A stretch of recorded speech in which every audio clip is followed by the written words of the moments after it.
10ই মুহররমকে আশুরা বলা হয়। মুহররমের 10 তারিখ এটি কোরআন এবং হাদিসের দৃষ্টিকোণ থেকে খুবই গুরুত্বপূর্ণ এবং তাৎপর্যপূর্ণ একটা দিন।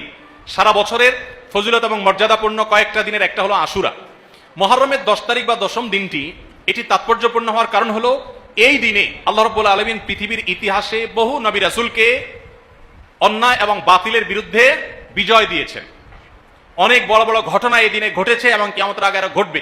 এই দিনের সবচেয়ে বড় ঘটনা যেটি ঘটেছে বা সবচেয়ে বড় আলোচিত ঘটনা হাদিসে সেটি হলো এই দিনে আল্লাহ নবী মূসা আলাইহিস সালামকে আল্লাহ তাআলা ফেরাউনের বাহিনীর বিরুদ্ধে বিজয় দিয়েছে।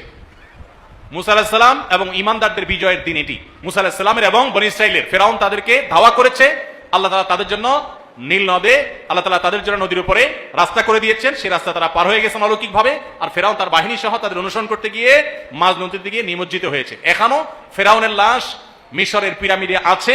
আল্লাহ বলেছেন ওয়াকাযালিকা নুনাজ্জিকা লিবাদানিকা লিতাকুনা লিমান খালফাকা আয়া, তোমার দেহকে হে ফেরাউন, তুমি যে অহংকারী ছিলে, তোমার দেহকে কিয়ামত পর্যন্ত আমি রেখে দিব, নষ্ট হতে দিব না, যাতে পরবর্তী প্রজন্মের কাছে তুমি শিক্ষার বিষয় হও, তোমাকে দেখে শিক্ষা নিতে পারে যে আল্লাহ দ্রোহীদের শাস্তি কি হয়, যত বড় পাওয়ারফুলি হোক না কেন। তো যাই হোক, সেই আশুরা হলো মুহররমের এই 10 তারিখ। সেই আশুরা, এটার সাথে মুসা আলাইহিস সালামের বিজয় জড়িত, ফেরাউনের পরাজয় জড়িত, হক এবং বাতিলের দ্বন্দ্বের মধ্যে চূড়ান্ত এবং শেষ বিজয় হকের হয়, সেই শিক্ষা আশুরা আমাদেরকে দেয়।